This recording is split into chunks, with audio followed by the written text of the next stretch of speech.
¿Qué más, doctores? ¿Cómo están? Hoy vamos a hablar de signos vitales. Este es su taller de signos vitales en atención primaria 3. Yo sé que no nos hemos presentado, este video fue grabado para el grupo de atención primaria primero que pasó este semestre, así que no quiero dañarles la sorpresa como para conocernos, pero tengo que hacer este taller lo más rápido posible para que ustedes puedan prepararlo, recordar el conocimiento y no quiero perder esta oportunidad. Entonces, espero les sirva demasiado. Ya pronto nos vamos a conocer mejor. Ahora, ¿para qué son los signos vitales? Y esa es una pregunta que si a uno se lo hacen, pues uno queda como, obviamente, pues para hacer un examen físico del paciente. Y uno no sale de ahí. Pero la verdadera pregunta, o más bien, la verdadera respuesta sería utilizar esas constantes vitales para detectar la necesidad de una intervención. ¿Qué tan necesario es que tú hagas algo sobre este paciente dependiendo de lo que nos muestren estas constantes vitales? Ok. Ahora, ¿qué tenemos que hacer aquí? Pues tener en cuenta que estas son solo herramientas. Sí, es como una herramienta que nosotros vamos a tener junto a la historia clínica, junto al examen físico, junto a la revisión por sistemas, junto a un montón de cosas que nosotros tenemos que empezar a complementarle. ¿Listo? Junto a los antecedentes, junto a todo.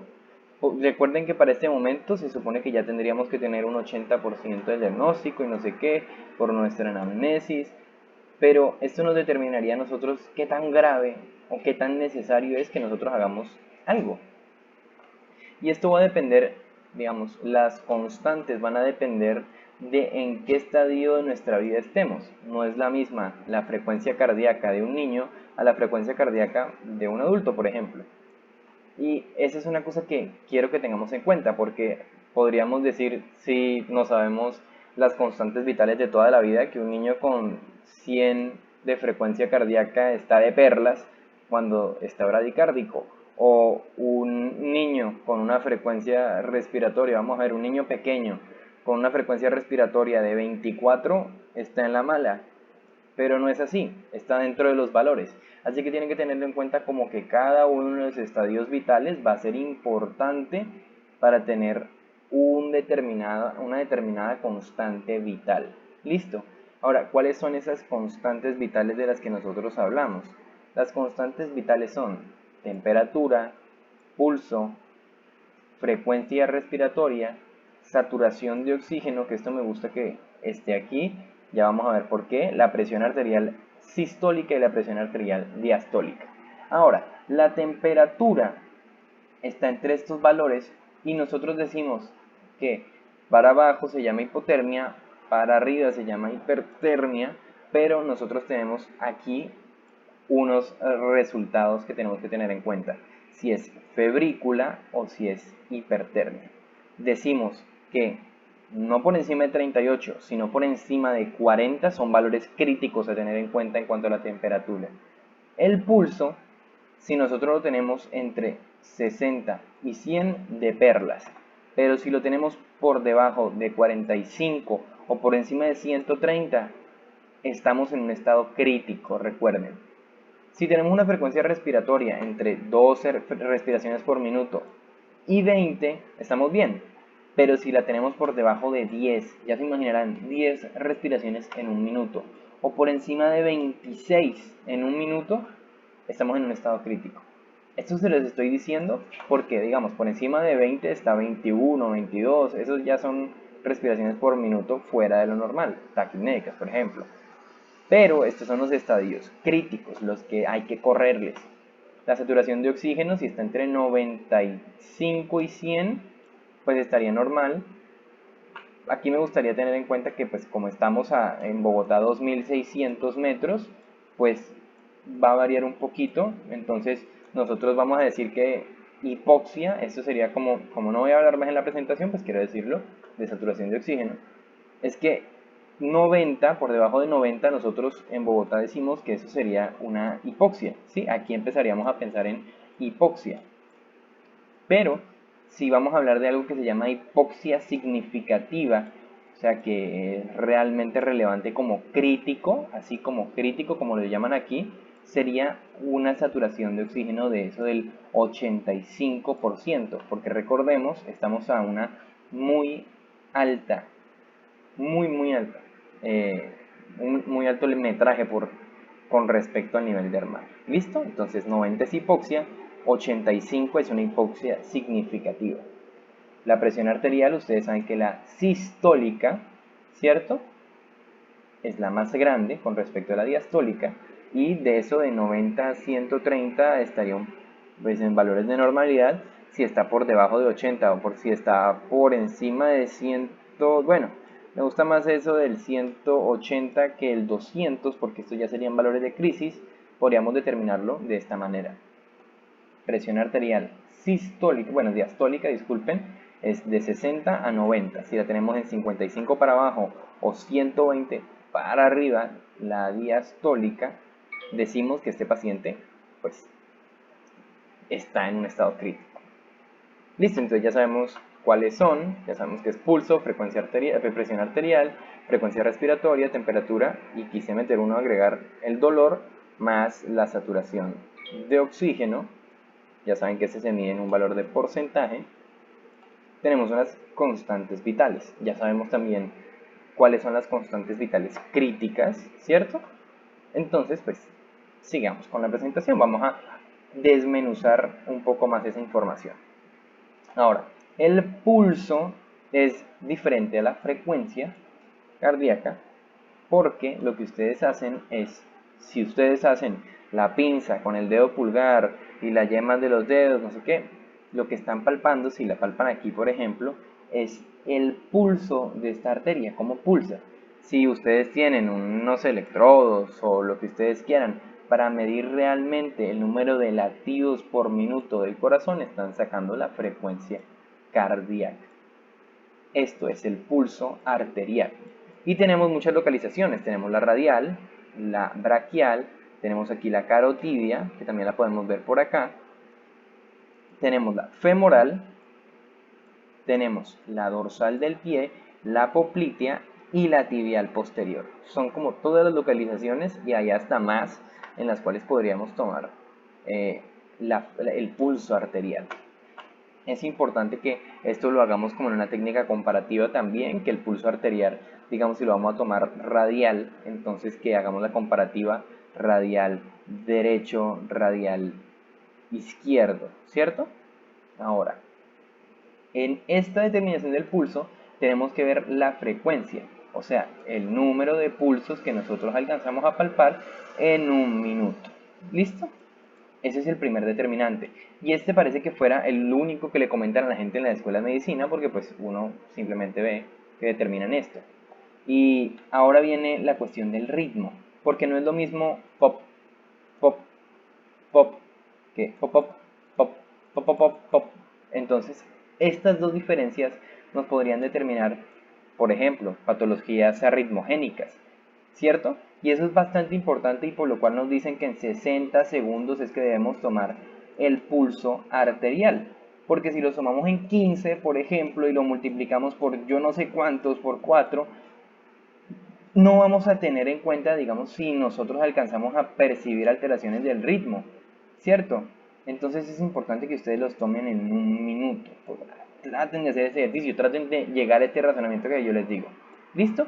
Ahora, ya sabemos que la frecuencia es esto, el ritmo es esto, y ¿qué es la amplitud? Ustedes saben que cuando toman el pulso arterial siente como una patada, como una patadita, como una magnitud que los está golpeando. Esa magnitud sería esta bolita que ustedes ven acá. Si ella sube, como en la línea roja de acá, es que hay un aumento en la amplitud. Si ella baja, es que hay una disminución en la amplitud.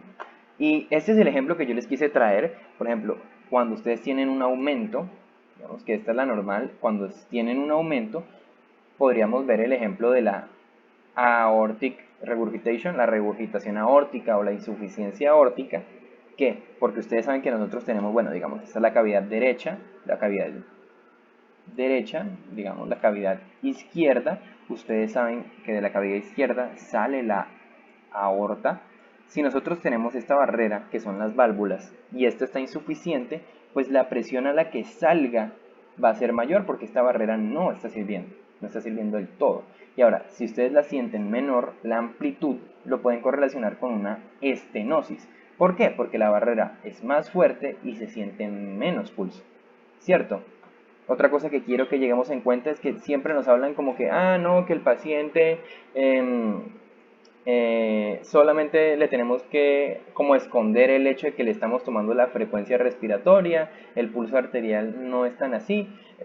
Yo quiero llegar a esta conclusión, no sé, es una cosa que yo siempre he pensado, no sé si haya evidencia, pero digamos, en la inspiración se acelera la frecuencia cardíaca, en la expiración se desacelera, y yo he visto que muchos pacientes cuando uno les dice, les voy a tomar la frecuencia cardíaca, cambian su respiración por alguna manera, también cuando los auscultas. Entonces lo mejor es que, les comento yo, traten de hacerlo un poco escondidos. Pues obviamente el paciente va a saber que ustedes le están haciendo el examen físico. Ahora, la presión arterial. Esto nos va a medir lo que ustedes saben que es pues, la elasticidad del componente elástico de lo que viene a ser el sistema cardiovascular, ¿cierto? Pero hay cosas importantes más allá de lo que solamente viene a ser la presión arterial, que es como, bueno, la presión arterial fue 120 sobre 80, perfecto. No, porque como este es un examen que es muy dependiente del examinador, en muchos casos tenemos que tener en cuenta, por ejemplo, si es el brazalete indicado, porque si tenemos una persona con un brazo muy grande en el cual le ponemos un brazalete pequeño, vamos a encontrar alteraciones. Si tenemos una persona con un brazo normal, como con cierta circunferencia dentro de los parámetros, y le ponemos uno muy grande o uno muy pequeño, se va a ver alterado. También, como ustedes ven, pues lleno de dibujitos de que se imaginarán que es, pues de niños. Entonces, pues al niño le tienes que poner el brazalete indicado para el mismo. Y son cosas que nos pueden alterar, muchísimas cosas nos pueden alterar, y ya vamos a ver un poco más la frecuencia, bueno, la presión arterial, disculpen. Cosa que siempre me gusta a mí, y es que por lo menos traten de palpar el pulso braquial, porque es un buen indicador. Ustedes saben que esto trae una linecita, pues para los que no saben ya saben, esto trae una linecita que dice artery o arteria o lo que ustedes quieran. Ustedes palpan la arteria y con la flechita mirando hacia donde ustedes palparon ese pulso, pues lo ponen, porque si no lo ponen ahí se va a ver alterado. Otra recomendación que les doy es que no traten de no meter los dedos por encima de la campanita, sino a los lados de la campanita. Es algo que hago yo, es muy personal, entonces pues eso les sirve más para sentir menos interferencia al momento de ustedes pues tocar como esta parte del fonendoscopio. ¿Listo? ¿Cómo lo hacen? Pues ustedes empiezan a insuflar su brazalete y él pues va a empezar a subir, subir, subir, subir con este esfingonanómetro que ustedes tienen ahí. Y cuando ustedes pues hagan el proceso que ya conocen desde simulación de toda la vida, empiezan a bajar, empiezan a liberar la presión, van a empezar a sentir ruidos. El primer ruido de Korkov es el chasquido agudo, ¿cierto? Que esto nos va a determinar a nosotros la presión arterial sistólica. Y ya cuando dejan y dejan y dejan de oír el ruido, el quinto ruido de Korkov es la presión arterial diastólica. ¿Listo?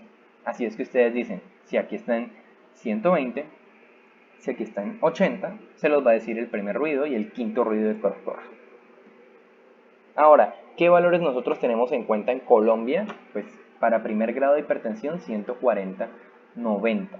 Y ahí para arriba es hipertensión, lo que ustedes quieran. ¿Listo? Hay otras guías, por ejemplo la de la AJA, la de la española. El consenso colombiano tiene estos valores en cuenta. 140, 90. Nos quiere decir que una persona con 130, por ejemplo, no está en riesgo. Evidentemente están en riesgo. ¿Listo? Esa es otra cosa que les quiero decir, que están en riesgo. Entonces ténganlo en cuenta, ¿sí? Tienen que hacer modificaciones a los estilos de vida, otras interacciones. Ahora, cuando le estén tomando, siempre tengan en cuenta que esto es algo que a mí me gusta, que estén recostados, que no hablen. Yo le tomo mucho la presión a mis papás, cuando lo estoy haciendo en las prácticas de simulación, les pido que no hablen, que voy a tomar la presión arterial, pues que sea el brazalete del tamaño indicado, que pues esto digamos se puede hacer electrónico cuando lo vayan a hacer eso, pero pues como lo van a realizar ustedes. Y que tenga los pies sobre la tierra. Ahora, otra reflexión que yo quería llegar y era cuando yo estaba rotando en PIP el semestre pasado, eh, yo veía mucho que los doctores le preguntaban a los pacientes, bueno, ¿usted cómo vino? ¿Se vino en bicicleta? ¿Vino en Transmilenio? ¿Alguien lo trajo? ¿Vive cerca? Entonces, con respecto a eso le daban un tiempo de relax de 3 a 5 minutos, porque ustedes saben que con esos procesos, digamos, todo el estrés del Transmilenio, que va a perder la cita, entonces pues la gente siente como miedo. Eso pues activa el tono simpático y ustedes se imaginarán que eso tiene repercusiones sobre el aumento de la presión arterial. Entonces pues traten de que sus pacientes lo hagan relajados. Y esto es muy importante, que tengan la vejiga vacía, que si tienen ganas de ir al baño, vayan al baño antes de que ustedes tomen la presión arterial, porque se ha visto que vejigas llenas, alteraciones de por lo menos 30 milímetros de mercurio. Son muy altas, entonces pues que tengan la vejiga vacía. Frecuencia respiratoria. Ahora, la frecuencia respiratoria es una de esas que a mí me encantan porque la gente la infravalora y es demasiado importante.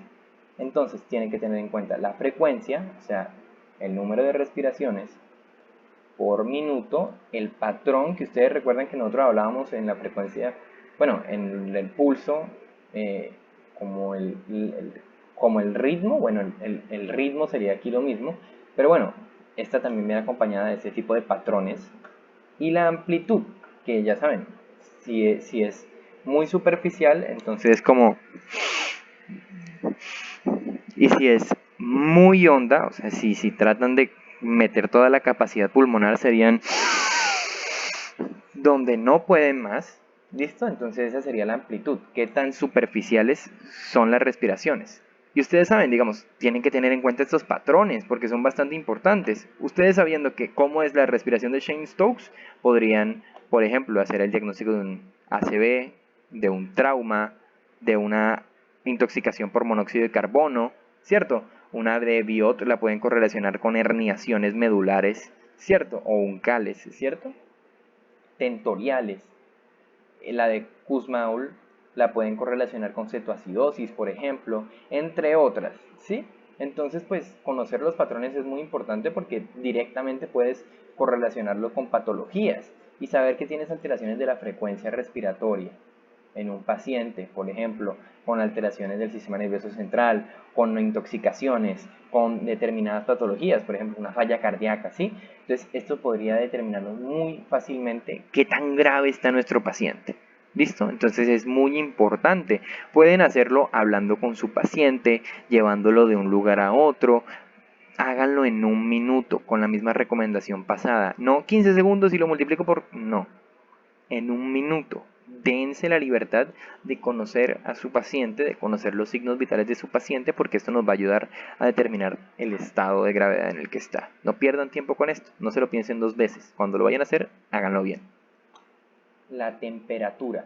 Ahora, tenemos distintos tipos de termómetro y por desgracia no mucha gente conoce la diferencia. Pausen el video si quieren. ¿Quién es uno? ¿Quién es dos? Ya lo pueden pausar. Listo. Uno son los termómetros axilares y orales. Y estos son los rectales. ¿Cómo lo sabemos? ¿Cómo creen? No es por el color, es por la punta. ¿Sí? Por el tamaño de la punta, por la forma de la punta, tenemos diferentes tipos de termómetros. Ahora, unos van a ser más cómodos, como el axilar, el rectal, que ustedes saben que cuando lo vayan a poner, pues siempre guantes, pues un buen lubricante para pues poner el termómetro, ¿cierto? Y son cosas que son muy importantes. Entre mayor precisión tengamos, pues tienen que haber unas alteraciones sobre los valores que nosotros vamos a determinar. Por ejemplo, este sería pues el valor base, a este le sumaríamos 0.5 sobre los valores de los que ya les vamos a hablar, a este le sumaríamos 1 con respecto a la temperatura axilar, que es la de que conocemos de toda la vida. Entonces la temperatura normal en los seres humanos varía entre 36.5 y 37.5. ¿Listo? Y en estas podemos ver, digamos, hipotermia, por ejemplo, que es menor a 36, febrícula, que es entre 37.1, gente dice que 37.5, yo encontré en la literatura que era 37.9. Si les preguntan y les dicen que 37.9 no, digan 37.5. Yo esto fue lo que encontré en la literatura. Hipertermia o fiebre, que lo pueden correlacionar pues ya a 38 grados centígrados. ¿Listo? Ya saben que 40 ya es crítico, como acabamos de decir. Importante que lo tengan en cuenta. Hasta ahora todo sencillo, ¿verdad? Entonces, digamos, una hipotermia lo podríamos relacionar, como ya le hemos dicho, con alteraciones del sistema nervioso central. Un paciente que tiene, no sé, un trauma, cae en el piso y lo que primero que ustedes ven es que está, pues después, cuando ustedes le están haciendo el examen, está hipotérmico, pues piensen que hay alteraciones del sistema nervioso central. Muchas otras patologías. Hay momentos en los que pacientes sépticos hacen una regulación de la temperatura y llegan a bajar los niveles basales de temperatura que manejan estos pacientes. Entonces pues podrían encontrarlo también como muchas otras alteraciones. Pues fiebres, ustedes saben que lo pueden correlacionar en la mayoría de los casos con procesos infecciosos. Yo creo que es casi que todos los casos procesos infecciosos, pero también con alteraciones inmunes, ¿cierto? Inmunes.